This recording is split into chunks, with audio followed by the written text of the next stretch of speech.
સરકાર અને ગુજરાતના શિક્ષણ વિભાગ દ્વારા દર વર્ષની જેમ આ વર્ષે પણ શાળા પ્રવેશોત્સવ કન્યા કેળવણીનો કાર્યક્રમ રાખ્યો છે અને એ કાર્યક્રમ દરમિયાન ગુજરાત સરકારના મુખ્યમંત્રી સહિત તમામ મંત્રીમંડળ અને અધિકારીગણ સંધિ અધિકારીઓ પણ તમામ તાલુકાઓમાં જિલ્લાઓમાં જવાના છે।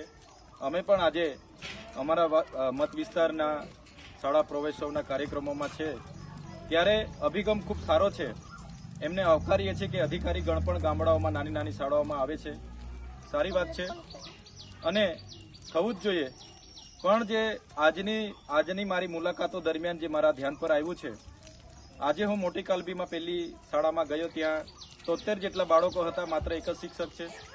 એ બાદ મેં કાકરપાડા નવી વસાહતની શાળામાં ગયા, ત્યાં 1 થી 5 ધોરણમાં માત્ર એક જ શિક્ષક છે।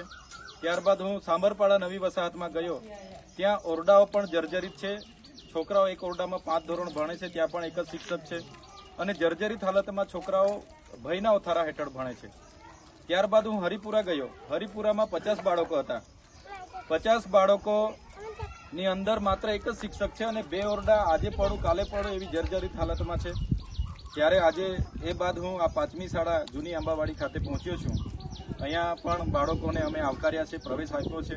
અહીંયા પણ છેલ્લા 6 વર્ષથી ઓરડાઓની દરખાસ્ત કરી છે, પણ નવા ઓરડાઓ આજ દિન સુધી બન્યા નથી। ત્યારે આપ સૌના માધ્યમથી હું સરકારશ્રીને વિનંતી કરું છું કે ગુજરાત શિક્ષણ વિભાગનું 45,000 કરોડ રૂપિયાનું બજેટ છે, 1600 થી પણ વધારે શાળાઓમાં એક જ શિક્ષક છે, એમાં 1300 થી વધારે શાળા તો એવી છે કે જે આદિવાસી વિસ્તારોમાં જ એક શિક્ષકથી ચાલે છે।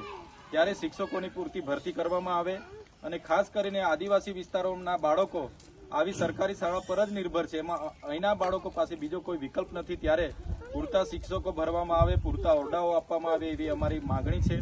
આજે મારી 5 શાળાની મુલાકાત દરમિયાન તમામ શાળાઓમાં એક જ શિક્ષક છે અને ઓરડાઓ જર્જરિત છે, જે ગંભીર બાબત છે। આપણે વિશ્વગુરુ બનવાની વાતો કરીએ છીએ, શાળાઓમાં પૂરતા ગુરુ નથી એટલે નથી ચાલવાનું। 76,000 જેટલા શિક્ષકોની જગ્યા ખાલી છે, ત્યારે કઈ રીતના ગુજરાત ભણશે?